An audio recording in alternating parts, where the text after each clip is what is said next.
Have you ever just looked at your bank and thought, there has to be a better way? Without the buildings, the bankers, the 9 to 5 hours?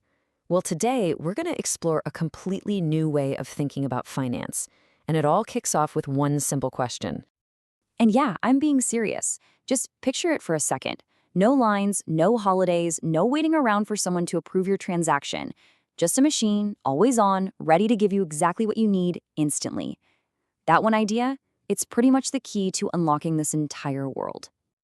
Because that world, the one where your bank acts like a vending machine, it's not science fiction. It's got a name, decentralized finance, or as everyone calls it, DeFi. It's basically a whole universe of financial tools built on open code, running on blockchains that anyone with an internet connection can tap into. Okay, so let's get our hands dirty and see how this actually works. To really get a feel for DeFi, we're going to take a little tour of a few of its most popular, let's call them digital storefronts, and see how they stack up against the bank services you're already familiar with. First up on our list is a real heavyweight in the space, Uniswap. At its core, it's built to do one thing, and do it incredibly well. Let you exchange one digital asset for another. And this is where that vending machine analogy really clicks into place. Uniswap lets you swap cryptocurrencies automatically. There's no company, no trader on the other side of the screen matching your order. Nope. It's all run by what's called a smart contract, which is just a fancy term for self-executing code that holds big pools of tokens and just makes the swap happen instantly. So a great way to think about it is like a currency exchange booth at the airport, but it's totally automated and it never ever closes. And here's the really cool part. If you're one of the people who puts tokens into the machine for others to use, you get to earn a piece of the fees from every single trade. You basically become the house.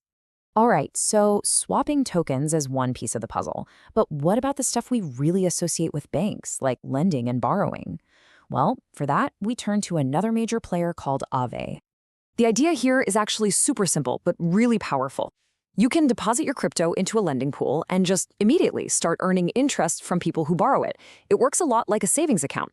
And on the flip side, if you need a loan, you can lock up your own crypto as collateral and borrow against it right away.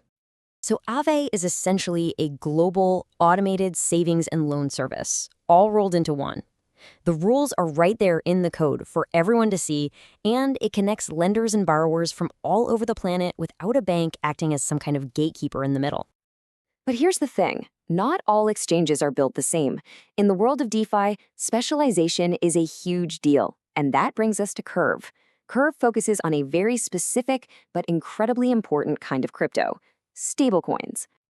So stablecoins, as the name suggests, are tokens designed to hold a steady value, usually pegged to a currency like the US dollar.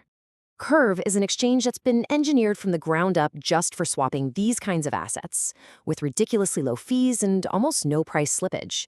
It's a finely tuned engine built purely for efficiency. I mean, this is like being able to swap $100 for the equivalent in euros and losing, maybe a fraction of a cent in the process. It's built for huge volume and low-cost stability, which makes it a crucial piece of the puzzle for the whole DeFi ecosystem.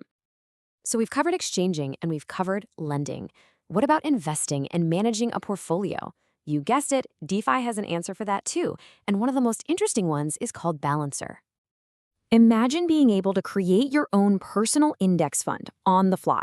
With Balancer, you can set up these investment pools with a bunch of different tokens, decide the exact percentages you want for each one, and the protocol just automatically rebalances it for you. It's like having your own little automated portfolio manager that never sleeps. And comparing it to a mutual fund is where this gets really wild. See, in traditional finance, only huge institutions can create these things. With Balancer, anyone can build their own custom self-balancing fund. It completely flips the script on who gets to design and offer investment products. All right, last stop on our tour. Let's touch on an activity that you hear about all the time in DeFi, something that often brings all these other protocols together. It's called yield farming. This is really the engine of how money moves around in DeFi, and it's how a lot of people try to maximize their returns. At its core, yield farming is just about providing your tokens, your capital, to a DeFi protocol that needs them to operate. You're providing liquidity, and in exchange for doing that, the protocol rewards you, either with a share of its fees or sometimes with its own special tokens. A good way to think about it is like a high-yield savings account or one of those promotional fixed deposits, but kind of on steroids. By locking up your funds to help a protocol out, you can often earn much higher interest rates than you'd find anywhere else. Now, of course, with higher returns usually comes higher risk, and that's definitely true here. So, we've seen a few of DeFi's digital storefronts, but this all leads to the biggest question, right? Why? Why use any of this instead of just a regular old bank? Well, the answer really lies in a few key advantages that make this system fundamentally different from the ground up. And when you peel back all the layers of complexity, there are really 5 core advantages that make DeFi stand out from the traditional financial world. Let's break them down real quick. First off, accessibility. You don't need a bank account or an ID. If you have an internet connection, you're in. That opens up financial services to literally anyone, anywhere. Second, transparency. Every single rule and transaction is recorded on a public blockchain for anyone to see and verify, a huge difference from the closed-off books of big banks. Third, the potential for higher returns, because you are capturing the value that the middleman, the bank, would normally just keep for itself. Fourth, the system is always on, 24/7, 365. No opening bells, no closing bells, no holidays. And finally, innovation. People call these protocols money Legos for a reason. You can snap them together in new and creative ways, letting people build new financial products at a speed that's just unthinkable in the old world. So you put all of that together, and you start to see the outline of something really, really big. A parallel financial system is being built from scratch, based on a totally different set of rules. And that, of course, leads us to the final and maybe the most important question of all. Is DeFi going to be a genuine replacement for the banks we use every day? Or is it something else? Maybe the next evolution, a new chapter where the traditional and the decentralized systems eventually figure out how to work together? The honest truth is, no one knows for sure just yet. But it's a future that's being built right now as we speak.